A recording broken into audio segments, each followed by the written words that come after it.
Chargesheet में आप आरोपी संख्या 38 तो केजरीवाल आरोपी संख्या। ईडी ने नई दिल्ली सरकार के इस काम को बताया ढोंग। आबकारी नीति घोटाले, एक्साइज पॉलिसी स्कैम से जुड़े मनी लॉन्ड्रिंग मामले में ईडी ने अदालत में 208 पन्नों का आरोप पत्र दाखिल कर मुख्यमंत्री अरविंद केजरीवाल के खिलाफ कई गंभीर आरोप लगाए गए हैं। ईडी ने अपने 7वें पूरक आरोप पत्र पर केजरीवाल को घोटाले का सरगना बताया है। ईडी ने कहा कि आम आदमी पार्टी ने गोवा चुनाव में रिश्वत के पैसों का इस्तेमाल किया। आरोप पत्र में दक्षिण समूह और केजरीवाल का नाम है। ईडी ने कहा कि केजरीवाल को घोटाले की पूरी जानकारी थी और आप संयोजक के तौर पर केजरीवाल पूरी तरह जिम्मेदार हैं। ईडी ने आरोप लगाया कि केजरीवाल ने 100 करोड़ रुपए की रिश्वत की धनराशि का एक हिस्सा सीधे निजी तौर पर इस्तेमाल किया। आप और केजरीवाल की आरोपी संख्या, इसके लिए उन्होंने सह आरोपी चरणप्रीत सिंह को गोवा के ग्रैंड हयात में खुद के ठहरने और कार्यक्रम के लिए भुगतान करने के लिए कहा है। आरोप पत्र में केजरीवाल का नाम आरोपित संख्या 37 और आम आदमी पार्टी का नाम आरोपित संख्या 38 पर है। दक्षिण ग्रुप ने 100 करोड़ की दी रिश्वत। ईडी ने आरोप लगाया गया कि राजनेताओं और शराब कारोबारियों के दक्षिण समूह ने वर्ष 2021-22 के लिए दिल्ली आबकारी नीति में अनुकूल स्थिति हासिल करने के लिए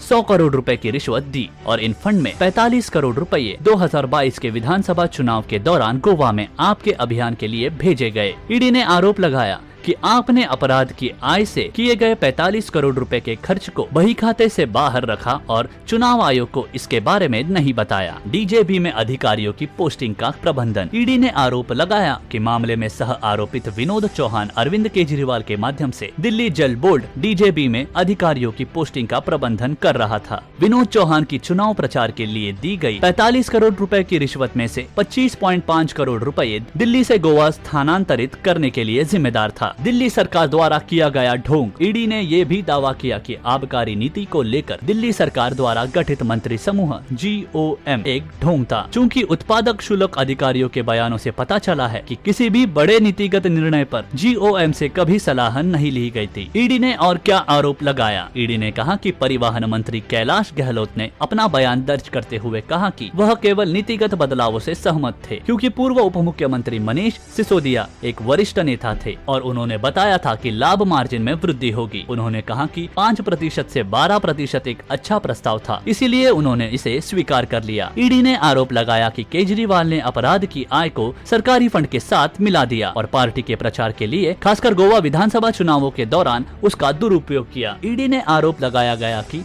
केजरीवाल का प्रत्येक चरण में अपराध की 100 करोड़ रुपए की आय पर नियंत्रण था। एजेंसी ने कहा कि केजरीवाल PMLA की धारा 4 के तहत मनी लॉन्ड्रिंग के अपराध में अपनी भूमिका के लिए दंडित होने के लिए उत्तरादीय थे और साथ ही आपके मामलों का संचालन करने के लिए परोक्ष रूप से जिम्मेदार हैं। जांच एजेंसी ने 21 मार्च को केजरीवाल को उनके आधिकारिक बंगले से गिरफ्तार किए जाने के बाद से 11 बार उनका बयान दर्ज किया, लेकिन आरोप पत्र में ईडी ने आरोप लगाया कि हिरासत में पूछताछ के दौरान केजरीवाल ने गोलमोल जवाब दिए और जानकारी छिपाई। ईडी ने कहा कि केजरीवाल द्वारा इस्तेमाल किए गए डिजिटल उपकरणों को जब्त कर लिया है, लेकिन उन्होंने इन उपकरणों को खोलने से इनकार कर दिया है। उनके उपकरणों को खोलने से इनकार करने को लिखित रूप में दर्ज किया गया और पूछताछ के वीडियो फुटेज में कैद किया गया। ईडी ने कहा कि केजरीवाल ने पूछताछ में कहा कि उनके अधिवक्ताओं ने उन्हें सलाह दी है कि उन्हें इन उपकरणों के पासवर्ड साझा करने की आवश्यकता नहीं है। ईडी ने दावा किया केजरीवाल आपके राष्ट्रीय संयोजक और राष्ट्रीय कार्यकारिणी के सदस्य हैं और आंतरिक रूप से